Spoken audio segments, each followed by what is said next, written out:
Eu estou recebendo Lídia Brito aqui no estúdio do nosso Jornal do Piauí. Vamos falar de política. Lídia, boa tarde para você. Boa tarde, Joelson, Elivaldo e a todos que nos acompanham. Elivaldo Barbosa também conosco. Elivaldo, boa tarde. Olá, Joelson, boa tarde, Lídia, boa tarde a você que nos acompanha nesta sexta-feira.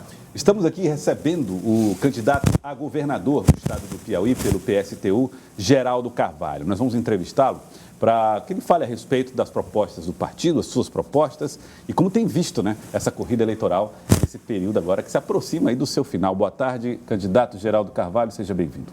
Boa tarde, Joelson, boa tarde, Lídia, Elivaldo e a equipe técnica toda aqui, boa tarde às pessoas que nos acompanham nesse momento. Geraldo, nesses últimos anos, nesses últimos pleitos, na verdade, o PSTU sempre fez questão de participar do processo com indicação de nomes, candidatos para a disputa de cargos majoritários. O que você percebeu de receptividade dos discursos do PSTU ao longo dessas eleições? Qual é a diferença deste ano para anos anteriores? Elivaldo, as candidaturas do PSTU, tanto a presidência da República, com Vera Lúcia, com Raquel Tremembé, e o número 16, como Geraldo Carvalho aqui para governador, com a professora Gera, vice, também com o número 16, tem a tarefa de apresentar à classe trabalhadora e o povo pobre do estado do Piauí e do Brasil um programa que enfrente os problemas da nossa classe. Então, a gente tem um programa que é um projeto de sociedade para o Piauí, para o Brasil, e esse projeto de sociedade, ele parte da realidade hoje, concreta, vivida pela maioria da população. Os problemas são muitos, mas tem a questão do desemprego, a questão da fome, da violência, são três problemas que, onde a gente vai, é o que a população fala. Então, nosso programa parte exatamente da solução para enfrentar esses problemas, num plano imediato. E a médio e longo prazo, a pavimentação para a construção de uma outra sociedade, uma sociedade socialista, com democracia operária, com democracia popular. Então, essa é a nossa tarefa nessa eleição e temos tido muita abertura, muita aceitação e muito espaço para essa, em nível de vanguarda, é claro, não temos estrutura para fazer uma campanha de massa em larga escala, mas onde a gente tem passado nas categorias, nos trabalhadores, inclusive hoje pela manhã estivemos na greve dos profissionais da EBSER, aqui em Teresina, estão numa greve nacional, pela valorização dos profissionais, por melhores condições de trabalho, e a nossa campanha tem feito isso, fortalecido e apoiado as lutas dos servidores públicos, da educação, dos profissionais da saúde, e das demais categorias de trabalhadores do estado do Piauí e do Brasil. Candidato, o atual governo comemora números que mostram um crescimento do número de empregos no país, mas analisando esses números, se percebe que ali tem muita questão do subemprego, e principalmente aqui o Piauí lidera essa criação de subempregos. Qual a proposta do PSTU para a geração de empregos com carteira assinada? Lídia, no Brasil inteiro, e são dados da ONU, não são dados do PSTU e do Polo Socialista, que está conosco nessa campanha. 90 milhões de pessoas no Brasil ou estão desempregadas ou estão subempregadas. No Piauí, esse número atinge metade da população, cerca de 1.500.000 pessoas. Então, é necessário, em primeiro lugar, um plano forte, audacioso de investimento do Estado em obras públicas. Construção de creches, construção de escolas, de postos de saúde, de hospitais, construção de estradas para interligar os municípios, para interligar as comunidades rurais, fortalecimento da rede de energia elétrica, de água, que são problemas estruturais, que impedem, inclusive, o desenvolvimento do nosso Estado. Então, o programa que nós estamos discutindo com a população do Piauí, principalmente com quem está da metade da pirâmide social para baixo, é um programa que enfrenta esses problemas estruturais num curto prazo. Além desse plano de obras públicas, é necessário reduzir a jornada de trabalho para 6 horas, sem redução de salário. Isso é fundamental, porque nós estamos na era da indústria 4.0, eliminação de postos de trabalho, o desemprego estrutural. Então, se a gente não reduzir a jornada de trabalho para que mais pessoas sejam inseridas no sistema de trabalho, sistema de emprego, nós não vamos enfrentar essa questão. Candidato, o senhor falou desse ponto que é um ponto importante, essa relação de trabalho cada vez mais marcada pelo incremento da tecnologia. E aí muita gente oferece planos, muitos gestores, muitos futuros candidatos oferecem projetos de requalificação de pessoas. Como é que o PSTU pensa em enfrentar isso? É preciso marcos regulatórios, legislação dura para garantir empregos, apesar dessa tecnologia empregada? É preciso, é fundamental, é isso que eu dizia, é fundamental reduzir a jornada de trabalho, porque se há uma redução do número de postos de trabalho, é preciso inserir... Mas a requalificação... A requalificação é fundamental, é importante também, mas a requalificação para quê? Tem muita ilusão também. Tem muita gente ganhando dinheiro com a educação privada, com essa oferta de formação ou de qualificação. É fundamental isso, mas é fundamental que o Estado faça essa oferta, né? E é fundamental também dizer que os postos de trabalho estão sendo eliminados, né? E que, portanto, há uma redução disso. Portanto, é preciso criar novos postos de trabalho e é preciso fazer a qualificação a partir das necessidades e da criação desses novos postos de trabalho. Candidato, com relação à segurança pública, né? Hoje é uma das principais questões levantadas pelo próprio eleitor nessa eleição. Qual é o projeto do senhor para a segurança pública do Estado? Olha, Lídia, não tem ilusão, né? Não tem... É preciso enfrentar a realidade como ela é e com medidas concretas. A questão da violência, a questão do problema da segurança, é porque em primeiro lugar, há um desemprego crônico, há fome, há falta de investimento do Estado em políticas de geração de emprego, de produção de alimentos, né, através da agricultura familiar, porque o Estado tem investido muito na produção do agronegócio, da monocultura, para exportação, mas não investe naquilo que é necessário para satisfazer as necessidades básicas da população. Então, é preciso investir a segurança em primeiro lugar, investir na juventude, políticas para a juventude, para geração de emprego, para a cultura, para esporte, né? E não a questão do aumento do efetivo policial, a questão do aumento de armas, porque se você faz isso e os demais candidatos estão oferecendo essa saída vai significar o aumento de mortes de jovens pobres e pretos na periferia das grandes cidades. É preciso ter políticas para a juventude, é preciso descriminalizar as drogas para acabar com a guerra entre as facções, é preciso criar uma polícia única, no sentido da desmilitarização da polícia. A nossa polícia ela foi criada durante a ditadura militar e criada para matar. É preciso termos uma polícia que esteja a serviço da comunidade, a serviço da sociedade e não a serviço do Estado, como nós temos hoje. Como é que a gente pode tratar a questão, por exemplo, da produção?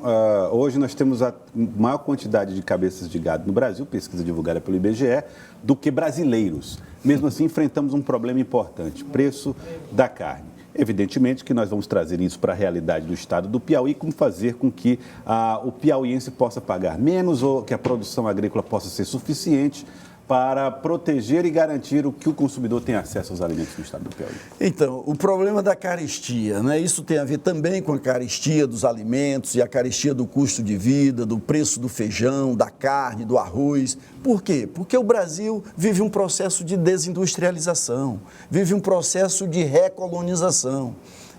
E avança na monocultura, né? O Piauí se orgulha, o Brasil se orgulha de ser o 5º maior produtor de alimentos. Ora, mas não é motivo de orgulho se metade da nossa população passa fome. Se nós temos 33 milhões de pessoas no Brasil passando fome, se nós temos 1,5 milhão de pessoas no Piauí passando fome. O Piauí produz toneladas e toneladas de grãos, de soja, de milho, de algodão, produz eucalipto, né? Produz, mas para exportação. A lógica da produção, né, é para exportar e não para atender às necessidades básicas da população. Então, é preciso inverter essa lógica, né? E a nossa proposta é discutir, né? É fazer um plano de produção de alimentos através da agricultura familiar, né? com uma reforma agrária sob o controle dos trabalhadores, para que a gente possa enfrentar o problema da fome.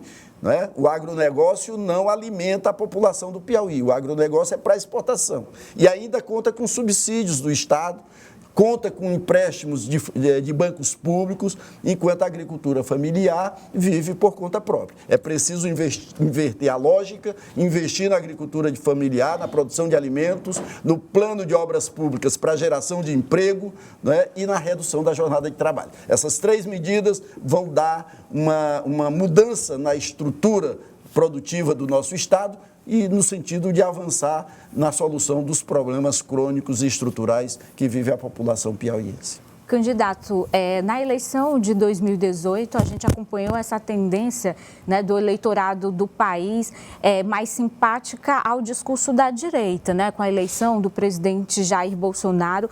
De lá para cá, aconteceram uma série de episódios e as pesquisas apontam Lula em primeiro lugar e com essa possibilidade de vitória. Vocês acreditam que, vocês sentem esse sentimento de que agora há o percurso contrário, o eleitor mais simpático aos discursos de partidos como o PSTU? Ô Lídia, nós respeitamos a posição e a decisão dos trabalhadores, das trabalhadoras e da população de um modo geral. Mas também estamos dizendo aos trabalhadores e às trabalhadoras que nós não podemos depositar nenhuma confiança, nem no Bolsonaro para presidente, nem no Lula Alckmin. Também aqui, nem no Silvio Mendes, nem no Rafael. Nenhuma dessas candidaturas vão enfrentar os problemas no sentido de resolver os problemas da classe trabalhadora que eu já elenquei aqui. Durante as campanhas eleitorais, são muitas promessas, muita ilusão vendida, é criada uma fantasia e uma grande ilusão para embalar as pessoas para cair na campanha deles. Prometem o paraíso para os trabalhadores durante a campanha, mas depois da eleição eles trancam os trabalhadores dentro da caverna do dragão. E o paraíso fica para eles. Qualquer esquema eleitoral que ganha a eleição aqui no Piauí, Silvio Mendes de um lado, com o Centrão, o Bolsonaro, o Ciro Nogueira, ou Rafael Fonteles, com as oligarquias, Temístocles Filho, e com o setor da educação privada e o agronegócio, qualquer um desses esquemas que ganhar a eleição no Piauí vai se apropriar do orçamento público, ratear esse orçamento entre os seus aliados e não vai sobrar dinheiro para gerar emprego, para atacar a violência, melhorar a segurança e acabar com a fome da população. Nem mesmo para investir em educação, saúde e demais áreas sociais que são necessárias para as necessidades da população pobre do nosso estado. Candidato, por falar em orçamento, o governadora Regina Souza informou hoje que até o final do mês, até a semana que vem, envia para a Assembleia a proposta de lei orçamentária com um orçamento em torno de 16 bilhões de reais para 2023. Sendo eleito governador do Piauí, como é que o senhor trataria a elaboração do orçamento junto à Assembleia Legislativa? O que seria prioridade nas dotações orçamentárias para tocar o governo do Estado e os poderes também? Nós vamos refazer o orçamento, porque certamente o orçamento que está encaminhado pelo time do calote para a Assembleia Legislativa vai prever mais calote nos trabalhadores. Está aí o projeto encaminhado para a Assembleia, desobrigando o Estado de pagar, de repassar para os professores, os profissionais da educação, os 60% do Fundef devido à categoria. Decisão judicial, o dinheiro está na conta, mas o governo insiste em não pagar e agora quer transformar isso em lei. Então, esse orçamento não vale para nós. É preciso ter um orçamento que reforce o caixa das políticas públicas, das políticas sociais, em saúde, dobrar o orçamento da UESP, reduzir os privilégios da Assembleia Legislativa e outras áreas que tem muito, acabar com a terceirização, a farra da terceirização dentro dos serviços públicos, para que a gente possa ter melhores condições. Investir mais no orçamento da juventude, no orçamento das mulheres, é preciso. O feminicídio está solto no Piauí. Ninguém aguenta mais ver mulheres morrendo, verem jovens morrendo na periferia. periferia. É preciso aplicar no limite a lei da Maria da Penha, que garante as medidas mínimas de proteção e de abrigo e de tratamento das mulheres vítimas do machismo e do feminicídio em nosso Estado. O senhor faz críticas ao orçamento da Assembleia Legislativa. Como seria a relação de um possível governo do PSTU com o Legislativo? Olha, vai ser uma relação boa, e porque eu compreendo que vai ser uma relação da população organizada com a Assembleia Legislativa. Não vai ser uma relação direta do governo. Nós pensamos numa outra estrutura, uma estrutura dos conselhos populares. O Conselho Popular do Transporte, o Conselho Popular da Agricultura Familiar, o Conselho Popular da Saúde e da Educação. Então, o diálogo é Assembleia e Conselho. E Conselho. São os conselhos. E o governador teria que papel dele? É porque a população, veja, a população é quem vai apontar as suas demandas, o que precisa. E a política a ser aplicada pelo governo vai ser a partir das necessidades da população e do potencial de cada território. Então, a relação, evidentemente, o governo também vai estar, mas a Assembleia vai ter que dizer, se ela tem que dizer não para o governo, ela vai dizer não para o Conselho, é para a população e não para o governo. O candidato ele tem já uns 10, 20, 15 anos introduzido na relação com o parlamento os orçamentos populares, ou seja, a fatia com influência direta da população dentro do bolo orçamentário. Como é que o senhor trataria isso via conselhos populares? A Assembleia teria um papel só de ratificar o que os conselhos decidissem? As emendas parlamentares, por exemplo, não existiriam? Como seria? Não. O orçamento será controlado pelos conselhos populares. O orçamento vai estar na mesa, o Estado, junto com os conselhos populares e demais órgãos e instituições, vão sentar, e fazer a discussão do orçamento e a divisão do orçamento. Onde é que vai precisar mais? É no investimento na produção de alimentos através da agricultura familiar? Então, toma aqui.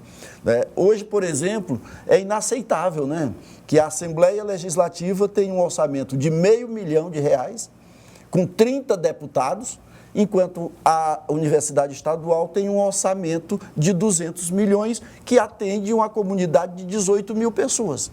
É inaceitável que o próprio Tribunal de Justiça, que tem cobertura em todo o Estado, tem uma estrutura estadual que tem um orçamento quase um pouco maior do que o orçamento da Assembleia. Então, tem muito privilégio aí, E é necessário também fazer uma auditoria na dívida pública, porque é inaceitável também que o Estado, os governos, sucessivamente, façam empréstimos, peguem dinheiro, valores altíssimos. A gente não sabe, a população não sabe onde esse dinheiro é aplicado, e aí os conselhos populares vão acompanhar isso, E depois jogar a conta nas costas da população, gastando metade do orçamento com pagamento de juros de uma dívida que nunca acaba. Mas o governo coloca, candidato, essa questão dos empréstimos, como aí a falta da capacidade de investimento próprio, com recursos do Tesouro Estadual, e apresenta seria uma solução, imediata de pedir esses empréstimos. Como o governo do PSTU iria, então, investir sem esses empréstimos, Como usaria aí os recursos próprios para esses investimentos? Não é que não possa ter empréstimo. É que o empréstimo será feito com o aval da população e será gasto conforme as necessidades da população. O que não pode é o Estado, os governos fazem os empréstimos, e a população não toma conhecimento, só toma conhecimento através da imprensa de que pegou 50 milhões, de que veio 100 milhões, não sei o quê, mas depois não sabe, a população não acompanha a destinação desses recursos. E mais, o orçamento é pouco, e por que o governo fica abrindo mão dos impostos? Entre 2014, 2015 e 2018, quando Rafael Fonteles era secretário de Fazenda, abriu mão de 2 bilhões, uma receita de 2 bilhões de imposto de ICMS. Vamos acabar com a farra das isenções fiscais para o agronegócio, para as grandes empresas e as empreiteiras. Quero agradecer ao senhor candidato do PSTU ao governo do Estado, Geraldo Carvalho. Muito obrigado pela participação aqui conosco. Eu que agradeço e reforço. Vote no 16, Geraldo governador, Vera presidente. Obrigado. Muito obrigado pela participação.